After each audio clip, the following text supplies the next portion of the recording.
কলমি শাকের লোভনীয় দুটো রেসিপি আর শেয়ার করব।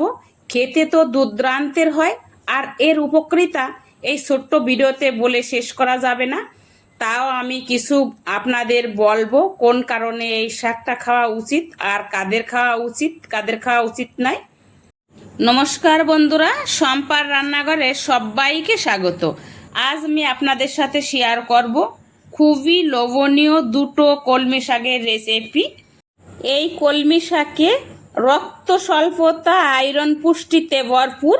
প্রচুর আয়রন, ভিটামিন সহ কলমি শাক রক্তে হিমোগ্লোবিন বাড়ায়। বিশেষ করে গর্ভবতী মহিলাদের জন্য খুবই উপকারী এই শাকটা।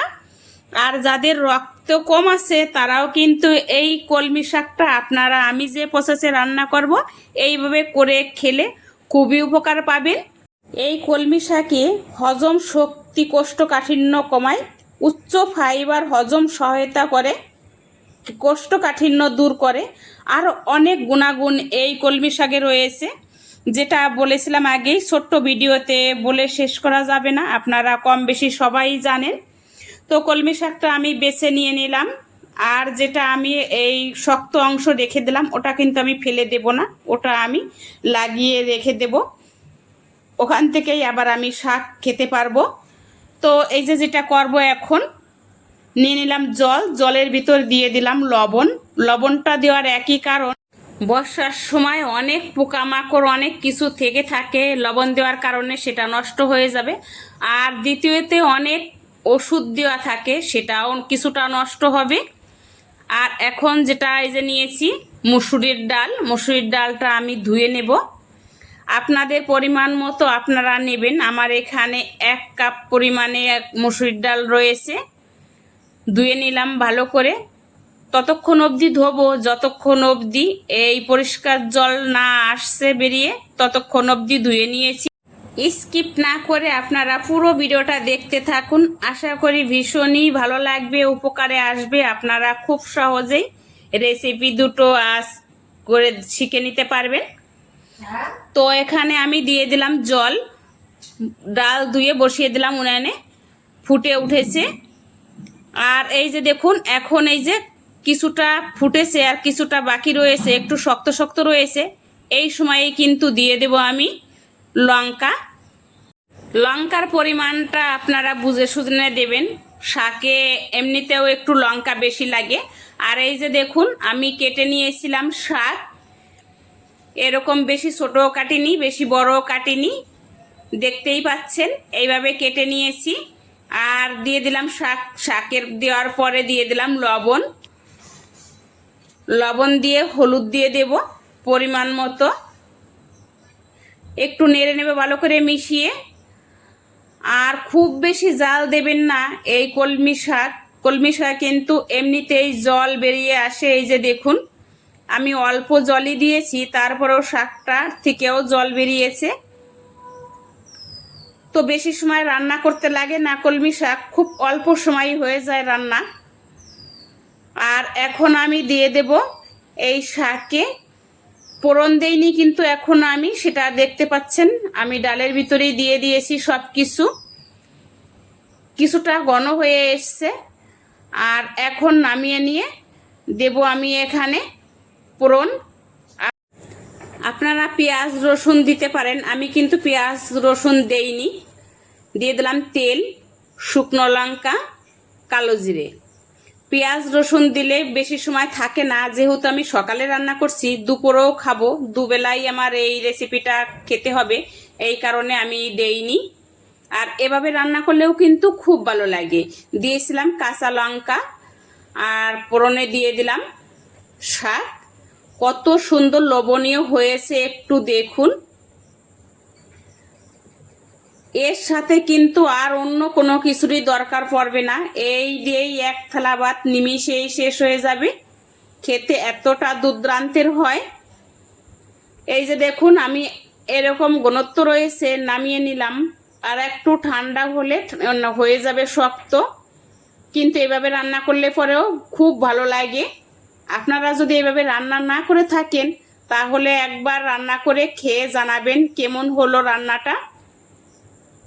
আশা করি খুবই ভালো লাগবে এইভাবে রান্না করলে, আর বাড়ির সবাই প্রশংসা করতে বাধ্য হবে।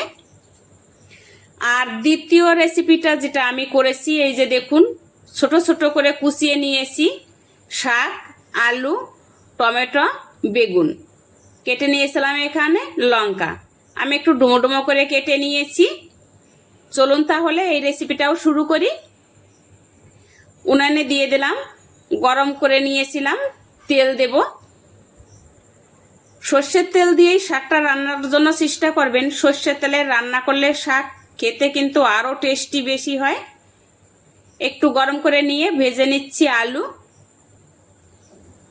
আলুটা ভেজে নেব। দেখুন এখনো কিন্তু আলুটা শক্ত রয়েছে, আর একটু আমি ভেজে নেব। একটু লাল লাল করে ভেজে তুলে নিচ্ছি। এখন কিন্তু আলুটা ভালোভাবে গলে গেছে। আর ওই তেলে দিয়ে দেব বেগুনটা ভেজে নেব।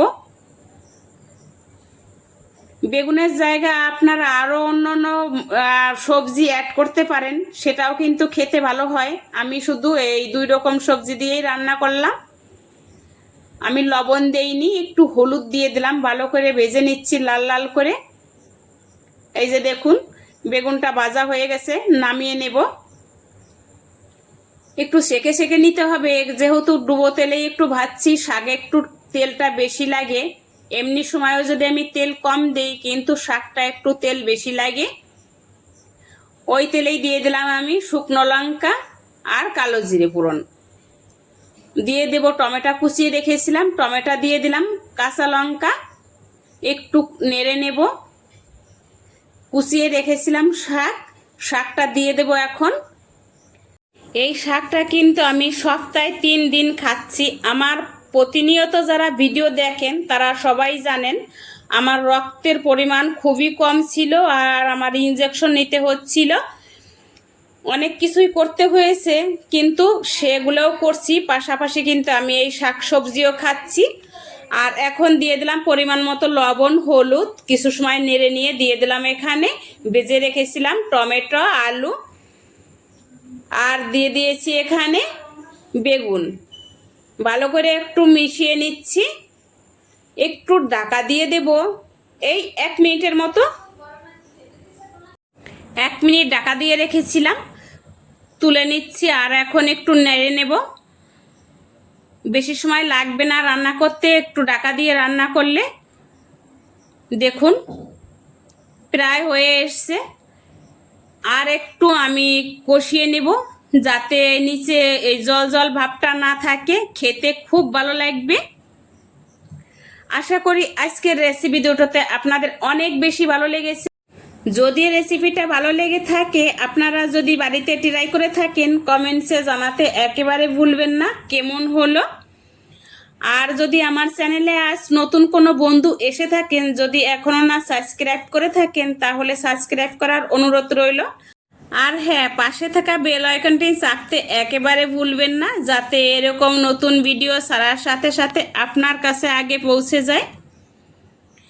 তো আজকের ভিডিওটা আমার এখানেই শেষ করছি। দেখা হবে নতুন ভিডিওতে। ততক্ষণ সবাই ভালো থাকুন, সুস্থ থাকুন।